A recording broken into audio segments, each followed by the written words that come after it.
কোথায় আছে না, বুদ্ধি থাকলে ঘর জমায় থাকতে হয় না। আসসালামু আলাইকুম এভরিওয়ান, আশা করি সবাই ভালো আছেন। স্বাগত জানাই সোমায়াস ডায়েরিতে। তো আমি কেন বললাম এই কথাটা, এটা ভিডিও শেষে বলবো। দেখেন আমার টগর গাছে কত ফুল ফুটেছে।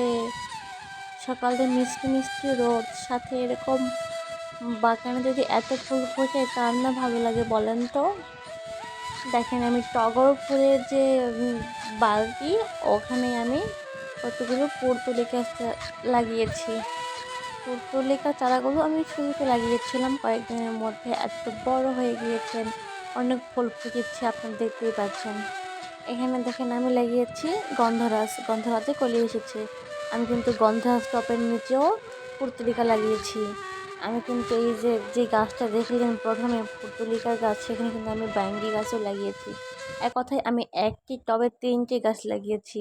এর জন্যই আমি বললাম, বুদ্ধি থাকলে কখনো ঘর জমায় থাকতে হয় না গাইস।